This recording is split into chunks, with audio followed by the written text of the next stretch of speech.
Madam Selja जी भी बनी हैं, महिला होने के नाते हम उनका सम्मान करते हैं, हम सब उनको बहुत अच्छा रेस्पेक्ट किए। लेकिन जब विधानसभा का चुनाव हुआ, जब बैठकें हुई विधानसभा में, एक बात माननीय मैडम शैलजा जी ने बात पूरी मीटिंग में एक नियम बनाया वहाँ पर कि एक लोकसभा में वो महिला होने के नाते बोली कि मैं महिला होने के नाते महिलाओं के पक्ष में काम करती हूँ, और उन्होंने कहा कि हर लोकसभा में 2 महिलाओं को हम विधानसभा में टिकट देंगे। ये पूरा ऐलान है, आपके पेपर में है, आप मीडिया के माध्यम से जानकारी ले सकते हैं। तो जब लेकिन टिकट बटी तो कहीं भी हमारे दुर्ग में ही 9 विधानसभा है, एक लोकसभा के अंदर 2 महिलाएं के 1 महिलाओं को उन्होंने टिकट नहीं दिया। तो हम लोगों ने उसके जानना चाहा ऐसा क्या है, तो बोलते मेरा सुनने नहीं, मेरे चले ही नहीं। तो आपका नहीं सुना, आपका नहीं चला, तो आप प्रभारी किस बात के हो? यदि हम प्रताड़ित है अपनी सरकार से तो हम तो आपको कहेंगे, क्योंकि प्रभारी तो आप हो हमारे। तो आप हमारी बात या तो ऊपर तक पहुंचाने में सक्षम नहीं हो, या आप भी उसमें शामिल हो। उसके बाद जब पता चला कि ये 15 साल की सरकार तो गई, 5 साल की सरकार में जिस तरह से घोटाले किए उसमें शामिल रही है, तब पता चला जब माननीय वहाँ के विधायक डॉक्टर विनय जायसवाल ने आरोप लगाया कि मुझसे पैसे ली गई, और पेपर और मीडिया के माध्यम से जब आया तब हम सबको पता चला कि ये मामला चल रहा है। उसके बाद और भी कार्यकर्ताओं ने आरोप लगाया, लेकिन चूंकि आज वो जिस पद में बैठी है और जहाँ पर नेता है, उन नेता इतने बड़े हैं, इतने मतलब उनका वर्चस्व है कि हम और आप छोटे कार्यकर्ता उस बात को, ये लोग इतने सातिराना ढंग से काम करते हैं कि आप उसको साबित नहीं कर पाओगे, तो आप खुले जगह में क्या बोल पाओगे। लेकिन ये बात सच है कि जो सरकार छत्तीसगढ़ में रिपीट हो रही थी, वो सरकार गई कैसे? जब सबको पता था, पूरी मीडिया और पूरे आपको रिलेशन ये बता रहे हैं कि 11 मंत्री हार रहे हैं, और आप तब भी 9 सभी को टिकट दी जाती है और 9 मंत्री हार जाते हैं। उसके बाद जो कार्यकर्ता कह रहे हैं कि ये कार्यकर्ता हारेगा, आपका LIB कह रहा, IB कह रहा, पब्लिक कह रही, उसको आप टिकट दे रहे हो, तो आप प्रभारी होने के नाते सारी जिम्मेदारी तो आपको जाती है कि आपने या तो ऊपर में बताया नहीं, या तो आप साठगांठ में थे। आप चाहे अनचाहे ये बात खुली है।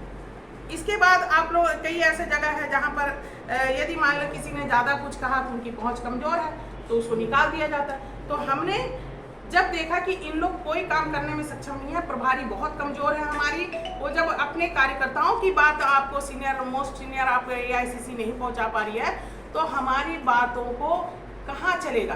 तो मैं तो कांग्रेस की सरकार थी तभी छोड़ दी थी पार्टी, इसीलिए जिला अध्यक्ष होने, और उसके बाद भी मैंने कांग्रेस को छोड़ा। वो कांग्रेस की सरकार थी तभी छोड़ा। आपने कहा ना कि पहले क्यों नहीं आवाज़ उठाई? हमने आवाज़ उठाई, उसका हर्जाना था हम सबके टिकट काट देना, या कहीं ना कहीं किसी को इतनी प्रताड़ित किया जाना कि उसे कांग्रेस छोड़ने पर मजबूर किया। क्योंकि आदमी जब उस पोस्ट पे जाता है, उसके बाद आप मंच में नहीं बैठाओगे, और उसके खिलाफ छोटे छोटे लड़कों को बैठा दोगे मंच पे, या बच्चों को वो ट्रीट करोगे, या मैंने उनके कार्य उनको कहीं बनने नहीं देना, मतलब कई ऐसे काम होते थे जहाँ पर, या कार्यक्रमों में नहीं बुलाना या बैठाना नहीं। तो ये एक तरह से प्रताड़ना है कार्यकर्ताओं के लिए।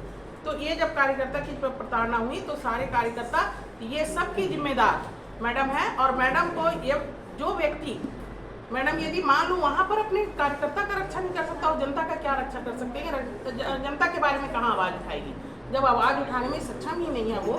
तब तो हमारे यहाँ देखिए, यहाँ तो कम से कम केंद्र सरकार ने मोदी जी की जो गारंटी है उसके साथ पूरी सरकार चल रही है।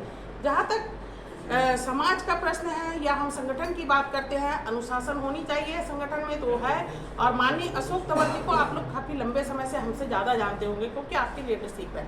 लेकिन हम लोग जितना जानते हैं उतने में मैंने देखा है उसकी लड़ाई, उसकी जुझारूपन, लोगों के लिए उनकी लड़ाई, कार्यकर्ताओं के लिए, महिला बहनों के लिए उसकी जो सोच है आगे लाने की लोगों को, और उनके कार्यकर्ता की शैली और क्षमता जो है वो इतनी अच्छी है कि यदि उनको मान लो अवसर मिलता है, यहाँ की जनता लगातार उनको अवसर दी है। आज 10 साल सरकार है यहाँ पर भारतीय जनता पार्टी की, और सरकार में जिस तरह से काम अच्छा चल रहा तभी आज 10 साल आप लोगों ने सरकार देखी है। और अशोक तंवर जी का काम करने का अपना एक अलग जज्बा है, तरीका है। आने वाले समय में 4 जून को जो रिजल्ट आएगा उसमें मोदी जी के प्रधानमंत्री बनते हैं, और उनकी कमेटी में माननीय तंवर जी को अवसर मिलता है, तो देखिए सिरसा का विकास और हरियाणा में उनकी जो योगदान, आप सब यूथ कांग्रेस से उनको जान रहे हैं, और उनकी कार्यशैली जो है वो अलग है। और उस कार्यशैली में यदि उनको अवसर मिलता है तो वाजिब में वो बहुत अच्छा काम करके आप लोगों को देंगे। युवा है और सरल स्वभाव के हैं, जो सबके साथ मिल जाते हैं, ये हम लोगों के लिए भी एक अच्छा है।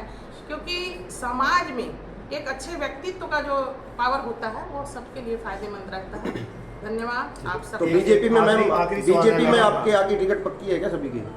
नहीं देखिए, आपको आप जब बोले ना, देखिए मैं टिकट की बात इसलिए नहीं बिल्कुल जवाब दूंगी आपकी बातों का, क्योंकि आपने बात छेड़ा है तो बोलूंगी। जब मैं भाजपा ज्वाइन की, कांग्रेस में टिकट बढ़ चुकी थी और ऐसे लोगों को दिए थे जो टिकट 40-40 हजार से हारे वो टिकट, जिस टिकट में हम, तो हमने तो टिकट के लिए नहीं छोड़ा। क्यों? क्योंकि भारतीय जनता पार्टी में जब मैं कांग्रेस की सरकार थी और गई तो वहां पर भी टिकट बढ़ चुका था। यदि मुझे ऐसा रहता है टिकट लेना है तो 15 साल जब सरकार थी मेरे महापौर टिकट कटी, विधानसभा कटा, अभी आपको दिखा देती हूँ कि मेरा राज्यसभा टिकट फाइनल होकर कटा। तब हमने कांग्रेस नहीं छोड़ी। कांग्रेस छोड़ी इन लोगों ने जिस तरह से बंदरबाट कांग्रेस का किया, प्रभारी बन के आने के बाद जिस तरह से लूट मचाई, कार्यकर्ताओं के साथ पैसों की जो डिमांड की बात लगातार आने लगी, तो हम जैसे कार्यकर्ता हम लोग कहाँ से पैसे देंगे? 12 महीना हमने 33 साल पार्टी में रोड में खड़ा होकर काम करने वाला कार्यकर्ता कहाँ से कमाएगा? क्या है उसके पास? मैडम 15 साल आप कांग्रेस में रहे हैं, क्या शैलजा से पहले 15 साल नहीं 33 साल की बात कर रही हूँ। 33 साल से शैलजा तो अब आए होंगे 5 साल के भीतर में। हाँ, तो उससे पहले का भी बात करते हैं। देखिए इसमें भी बता देती हूँ, आपने सवाल किया तो जी, जी। 15 साल जब हम लोगों ने पूरे संघर्ष किया, तन मन धन खून पसीना बहा के, तब जाके सरकार बनी। और 5 साल की सरकार जब बनी तभी तो ये प्रभारी बन के आई, उसके बाद 5 ही साल में खत्म हो गया। लास्ट में ही आई है, मतलब विधानसभा के पहले आई, और उसके बाद जिस तरह से बंदरबाट हुआ, बनता हुआ सरकार पूरा खत्म हो गया। मैंने क्या कहा कि लोकसभा में, एक लोकसभा में 2 महिलाओं की बात उठी और उन्होंने मीटिंग में एक प्रोफार्मा तय किया जिसमें 2 महिलाओं को देने की बात आई। एक महिलाओं को कहीं टिकट नहीं दिला पाई, तो इससे पूरी महिला वर्ग नाराज हुए। और ऊपर से जिस तरह से मंत्रियों का वो था कि ये हार रहे हैं, उसके बाद भी आपने टिकट दिया, कहीं ना सही कहीं साठ काट करके, तो सारी जो व्यवस्थाएं और बातें हो रही है वो तो उसी पे, देखिए प्रभारी है उसके ऊपर तो बात आनी है।